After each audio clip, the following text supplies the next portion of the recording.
I give you my super rookie running backs. What are the super rookie running backs, you asked? We're just incorporating this year's rookie running backs with last year's, the sophomores of 2020.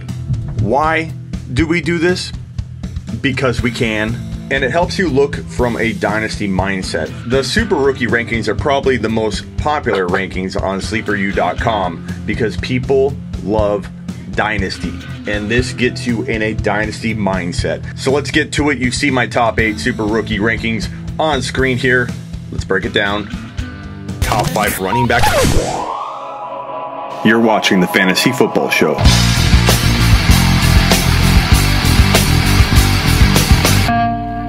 Smitty, take a lap. You've heard me talk about it time and time again, and I'm not stopping anytime soon. So buckle up for a lot of beating the dead horse content when it comes to my boy Clyde Edwards-Helaire. In a nutshell, there is no one with the patience this guy has. If you watch his film, you know he's got the best vision of this 2020 rookie running back class and the 2019 running back class. The guy knows how to press a hole, get defenders to commit to a gap, and pop things to the outside. Zone plays, gap plays, doesn't matter. This guy knows how to run the football and navigate to open space. And he is the perfect fit for this Kansas City offense, which spreads defenses out. It makes defenders go east and west, which is his forte. Nobody in the 2020 or 2019 rookie running back class has the wiggle left to right that Clyde has. And I'll be so bold as to say no one in the NFL knows how to navigate left and right like he does already. And he hasn't even hit the field in the NFL yet. Smitty, how the hell can you say that about a player that has never played an NFL snap? Because I can, and I have my own show, and I can say and do what I want. Look, I'm in the prediction business. If you want somebody that's going to tell you what's happening after it happens, go find that channel. I've been in this business for 16 years for a reason, dropping bold predictions. That is what I seek out to do and give you guys the advantage every year, year after year, to find the next Dalvin Cook, to find the next Aaron Jones, guys that have amazing value hidden in good draft value, to find the next rising star in Pat Mahomes like I did in 2018. Do I have misses? Absolutely. You could call my Darrell Henderson a miss, although I'll argue with you that the stage is set for him to at least get a chance to showcase what he has in 2020, and I'll talk about that in a minute when I address Cam Akers. But back to Clyde Edwards-Helaire real briefly. The guy knows how to get skinny and find rushing lanes that really just aren't there for the typical running back. Like I said earlier, he presses the hole so well, getting defenders to enter a gap that they can't get out of very easily, and then he pops it, changes directions out to the outside, and downfield he goes. There really is nobody like him on film in college that I can find over the last 5 to 10 years. Really, the only player we can compare him at all to style-wise is Maurice Jones-Drew, Brian Westbrook. And if you think, oh, those are big names to throw out, Smitty, the Chiefs GM got a hold of Andy Reid and said, watch film on this guy, Clyde Edwards-Helaire. Andy Reid said, okay. Andy Reid then watched the film, and Leach, the GM, said, hey, this guy's better than Brian Westbrook, you wait. Reid came back and said, no, he's better than Brian Westbrook. And Reid knows what he's talking about when it comes to Brian Westbrook because he scouted him in college, watched a lot of his local games, and brought him into Philly and turned him into a superstar. So for Reid to like Clyde Edwards-Helaire better than Brian Westbrook, that's saying something. Reid and this GM know what they're doing when in terms of scouting elite talent. And the two couldn't agree more that this running back is not only the best running back in the draft class, but this is the best football player in college. They believe that. Then they send a text to Patty Mahomes 1 hour before the draft kicked off. And they didn't prep him. They didn't try and get on the same page ahead of time. They said, Pat, who do you want? Name one skill player you want on roster in 2020 from this draft class. He texted back without hesitation, Clyde. Reid and Leach laughed because they're all three on the same page and they didn't even coordinate it, talk about it, try and get on the same page. They just were literally on the same page. This is the Super Bowl defending champ here. The best offense in the entire league. An offense that can spread out a defense better than anybody, which is Clyde Edwards-Helaire's skill set, to navigate an open space spread out, making decisions on his own to find the open rushing lanes, to read defenses properly and take things in his own direction. To run these gap plays that he ran at LSU, it required patience that's going to give Clyde Edwards-Helaire an advantage over all of these rookies entering 2020. He had to make his own decisions and decide where to take a play after watching and reading defenses committing to different rushing lanes, committing to a gap. It takes an intelligent running back, a patient running back, a running back with amazing vision, agility left to right, ability to read defenses, let plays develop, and dominate some of the best defenders in college football. This guy had the most rigorous schedule. He faced the most elite talent. Some of the best players in this 2020 draft class from a defensive perspective all faced Clyde Edwards-Helaire, and Clyde Edwards-Helaire terrorized them. Joe Burrow calls Clyde Edwards-Helaire the best player he's ever played with. And let me tell you, Joe Burrow has played with some great talent. Mike Thomas, Ezekiel Elliott, both Bosa brothers, Chase Young, the list goes on and on. Jefferson from this wide receiver draft class. He's played with some of the best talent you could name. And he said Clyde Edwards-Helaire, Joe Burrow, said that Clyde Edwards-Helaire is the best player he's ever played with. Clyde Edwards-Helaire goes from the best offense in college football and the best quarterback in college football to the best offense in the NFL and the best player and definitely the best quarterback in the NFL. You could not script this any better. He will walk into 55 to 60 receptions in his sleep, probably even as a rookie. And these rookies could start off slower than normal given the coronavirus situation. Know that teams could ease these guys into it. They won't absorb things as quickly. Kansas City has a very complicated playbook. So when you hear people like the GM say Damian Williams will start week 1, they'll share carries and split time, don't freak out, because that's expected. People not expecting them to ease a rookie in with a shortened and modified offseason have crazy expectations. But even at 4, 5, 6 carries, 2, 3, 4 receptions, Clyde Edwards-Helaire could get the house call at any time and take a 55-yard scamper to the end zone. The bottom line is this. I feel like injury is the only thing that can take this prediction out of play. I feel almost stupid bringing this to you because I feel like it's obvious and you all already know it.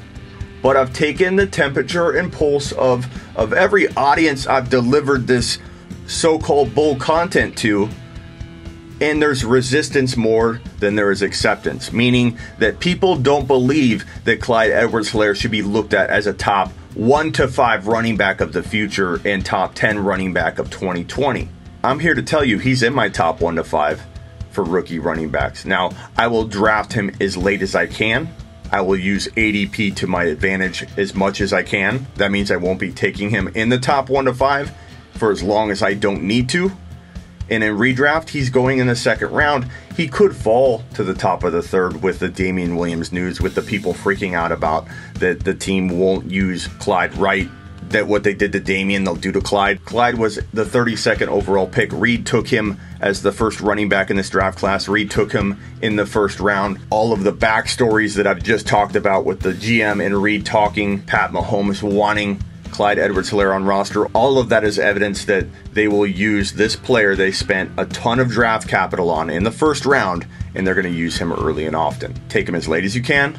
Maximize your upside at every turn. But get ready for Clyde Edwards-Helaire to drop, I believe, a top 10 running back season as a rookie and enter 2021 as a top 5, potential top 5 overall pick. And if you are pushing back at all with this information, I venture to say you have not watched a ton of footage on Clyde Edwards-Helaire. I just don't see how another human being could not see this coming if you watch a lot of his film. Absorb it. Check out how the guy reads a defense and decides what direction to take the play on his own. Watch his micro movements, which I always talk about, where he literally makes a slight micro movement move, and because of his low center of gravity, he's like a bowling ball. You cannot knock him over, which was one of the strengths that MJD had, where he was so low to the ground, he was so compact, that literally a little micro movement like that changed the impact of the hit he was about to take, and the defender just rolled right off him. That's what Clyde Edwards-Helaire brings to the table with his frame, his skill set, and ability to cut left and right and make those Barry Sanders-esque type cuts where you literally cannot make a solid direct hit on this guy. Defenders will roll off him, and if you don't think that's going to happen at the NFL, I urge you to go look at the footage, because he's playing the best of the best at the college level and making all of them miss. The best defenders in college football in 2020 got schooled by Clyde Edwards-Helaire doing these micro movement moves and still going north while changing directions, and players literally rolling off of him like butter. There's just no arguing it if you watch the film. If you look at the competition, I urge any of you in the comments to tell me an argument. Give me a rebuttal. Tell me where I'm wrong with Clyde Edwards-Helaire. Point out a glaring hole in his game. Can't be his schedule, can't be his competition. He played the best of the best, and he dominated them. Dominated them. Can't be his breakaway speed. How many open field runs did this guy create for himself? How many? You can't even count. This doesn't matter if he doesn't have 4.3 speed. His game speed, his ability to create space, he's going to have some of the longest runs and catches in football. So come back to me in a year and talk about his open field speed. This guy's the real deal. 1.01 in all rookie drafts, no matter what, super flex or whatever, he's the 1.01. And I'd venture to say if you even had the 3 or 4 pick, I'd trade future first rounders to make sure I can move to 4 to 1 to get this difference maker, Clyde Edwards-Helaire, who will help you build a dynasty that people can't touch for a handful of years. I'm so excited, as you can tell, about this kid in 2020. Now on to Josh Jacobs at number 2 in my 2020 Super Rookie rankings, which incorporate only the sophomores and rookie class. It's a dynasty perspective, people. Josh Jacobs. Josh Jacobs is the number 2 overall player when you're looking at just the sophomore and incoming rookie class, which again is my Super Rookie rankings that I've coined on sleeperu.com. Get over there if you're interested in that kind of content, because we're bold, we're outside of the box, and we create an awesome set of dynamic rankings that help you in all facets of the game. But Josh Jacobs, if you look at 2019, he had a phenomenal rookie year for the most part. 1150 on the ground, 88.5 yards per game rushing the football. That's outstanding. 4.8 yards per carry is outstanding. 5 100-yard games, 7 TDs, and a decent 20 receptions for 166 yards. I say decent because they didn't want to ease him into the passing attack very fast in Oakland. So now Las Vegas, they're going to use this guy, I would say, to the tune of about double that production in 2020. They've made it very, very clear as to why they didn't use Jacobs in 2019 all that much in the receiving game. They wanted to ease him into the offense, get him to learn different parts of his game and master those things before they threw too much at him and overwhelmed him and got him hurt. They eased him into things, and I like that because his college volume was not super heavy. He split time. At Alabama, he was not asked to be used at a full-time capacity, so this was smart coaching by that Raiders coaching staff to ease this guy in. But expect 40-plus receptions, at least 300 receiving yards, maybe more. He could even hit 400 in 2020, and give him a total touchdown mark of, I would say, 10, at least in 2020. That makes him an outstanding low-risk running back 1 that you can get at the tail end of the first round or even into the second round, and to me that's gold. Jonathan Taylor I like a lot. You see him number 3, but with, like I said earlier with Clyde Edwards-Helaire, with a modified offseason, shortened offseason, these rookies won't absorb things quite as quickly. So if you're talking about 2020, it's a no-brainer to go Josh Jacobs over Jonathan Taylor. If you're talking more of the dynasty angle, I can understand anybody wanting Taylor ranked ahead of Jacobs, and I can understand anybody wanting Jacobs ranked ahead of Taylor. I'm going to go with the guy that's already delivering. We know what we got with Jacobs. We know things are going to improve in the receiving department. So give me Jacobs all day long. But I think Taylor comes in at a close third because pure volume will be there eventually for him. One of the best offensive lines in the league. that he's running behind, and I think that his PPR production will open up heading into his second year, much like Josh Jacobs is going to see more targets in 2020 versus his rookie year in 2019. I really like both these guys. You could even do a dynasty build if you're in a dynasty startup where you take both of them, or you take Clyde Edwards-Helaire and Jacobs, or Clyde Edwards-Helaire and Jonathan Taylor. I've seen that at the back-to-back 12 and 13 picks. You don't need to take Edwards-Helaire higher than 11 or 12 right now, even in dynasty startups. Some people might even balk at you taking Edwards-Helaire at 11 or 12. So just because I like Edwards-Helaire in my top 5 dynasty doesn't mean I'm taking him there if I don't have to. You can get probably 2 of these 3 running backs, Edwards-Helaire, Jacobs, and Taylor, with your bookend 12 and 13 picks in any dynasty startup. And if you can't get 2 of those 3, somebody's falling that shouldn't, and you're going to be happy anyway. But give me Taylor over Singletary. Give me Taylor over JK Dobbins, who I love. But the current impact of Mark Ingram is going to affect JK Dobbins so much that it's going to be hard to know when and if JK will get his shot. The talent's there. The situation's amazing. But Mark Ingram could still have 1 full year left, a full year and a half. They trust him. He's a team leader. The rapport between Ingram and Lamar Jackson's pretty solid. So I know JK. I love JK. JK is one of my favorite running backs in this draft class by far. Talent-wise, I think he's got it. He's a top 5 to 10 running back if he gets the opportunity. But his situation's cloudy for the now, and the skies will clear up, I don't know, maybe a year from now, and we'll see sprinkled doses of this guy throughout the year. Now, if Mark Ingram gets hurt during the season, let's say he gets hurt in week 8, JK's going to explode. That makes JK one of the coolest redraft bench stashes you could find in 2020, and if you can get him at great value in Dynasty, he's a great, flex or stash and wait type guy as well. But in redraft specifically, the presence of Ingram, the cloudiness of the situation is going to make people avoid JK at anywhere close to a high draft value. So JK Dobbins has similar appeal to a Alexander Madison, a Kareem Hunt. These are all guys that could win you your league if they get into their lineups and start games, especially multiple games.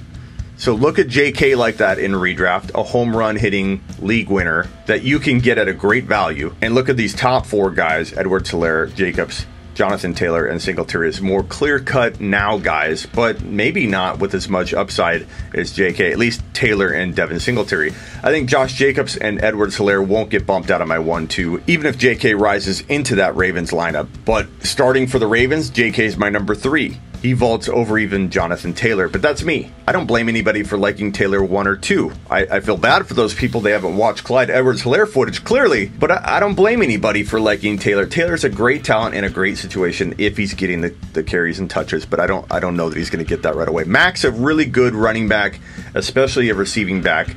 Nyheim Hines isn't going anywhere for some of that PPR production. You have 2 very good PPR backs in a situation where a quarterback's coming in Rivers that doesn't have a lot of rapport with anybody. The team might want to have some consistency at some key offensive positions. You may see them say, hey, Rivers, we're going to surround you with talent that already knows the system, and you're going to build rapport with these guys first, then we're going to get Jonathan Taylor mixed in slowly. It could go the other way. Maybe Rivers and Taylor learn together. Hard to say. But it wouldn't shock me at all if Mack and Hines are more of a thorn in the side of Jonathan Taylor than people will have hoped for. David Montgomery has the talent to be 3 or 4 on this list, but his situation clearly burned everybody, including myself. We all believed that Nagy and that Bears offensive staff would lean on Montgomery. They used him in the preseason enough to make us feel that way. They went after this guy in the draft. That made us feel confident in their desire to have him running the football for them on the regular. But until they prove otherwise, we just can't lift him any higher. I wouldn't blame anybody for having Swift above Montgomery, but I don't like the Detroit situation much at all either. I don't like Akers or Swift that much in 2020. And I know a lot of people get mad about Akers. They say, Smitty, did you see him in college? He was good. I watch film on all these guys, and I watch a lot of it over and over and over. I absorb a ton of this information because this is what I do.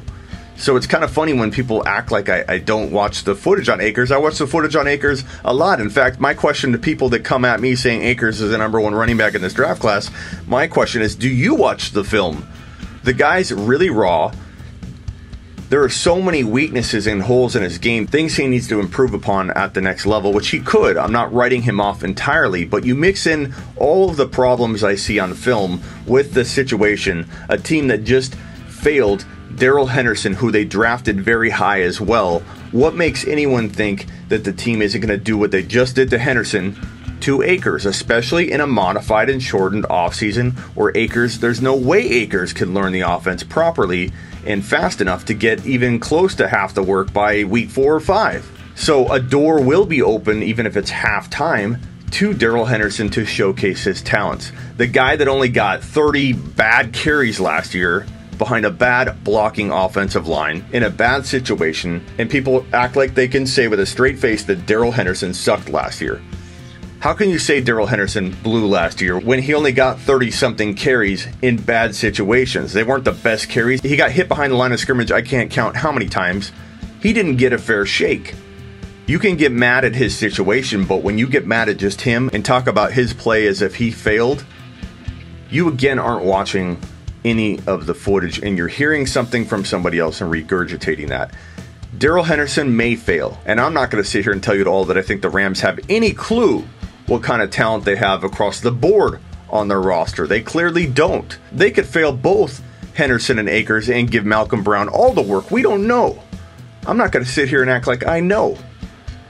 I do know that Darrell Henderson will fall very late now. People are very upset over the Akers landing spot for Henderson's value, and they've pretty much written him off. So I will be scooping up a lot of Darrell Henderson shares at almost zero risk territory in hopes that he does have his talent shine through in the limited opportunity that he can grab a hold of. But from Akers crossing his feet constantly when he runs, lowering his head, not just lowering his shoulder or hitting people with his head once in a while, his signature move is creating impact with the biggest guys coming at him versus like Clyde Edwards-Helaire making a micro movement and trying to avoid a hit and take the ball further down the field. Akers likes to steamroll over people, which he had success doing at the college level. It's going to be a lot harder for him to do that at the NFL level, and it's going to be a lot harder for him to stay healthy when his signature move is literally lowering his head and ramming his head into 2 defenders. That's his signature move.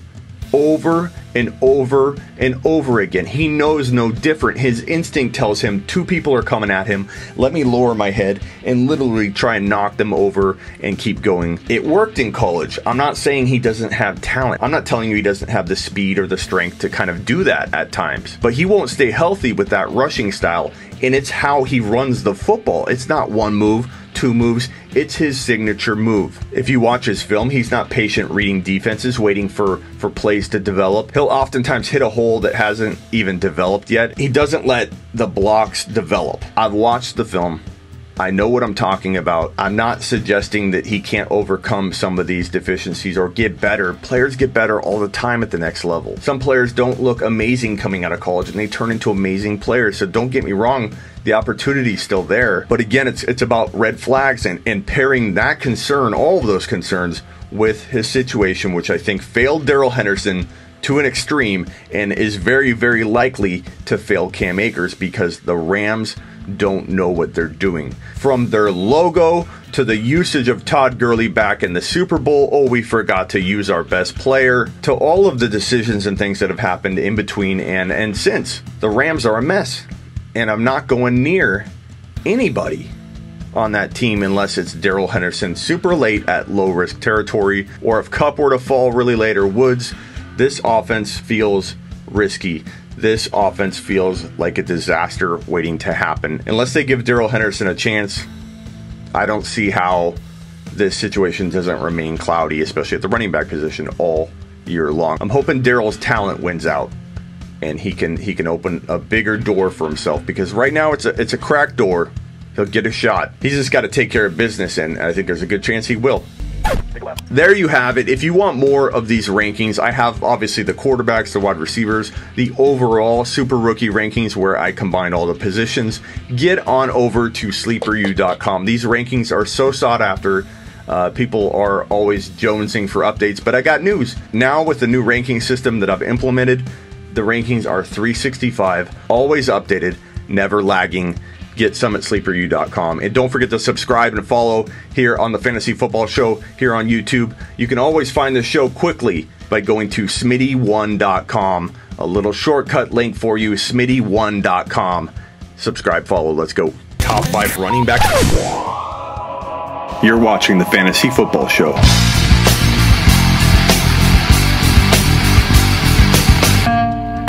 Smitty! Take a lap.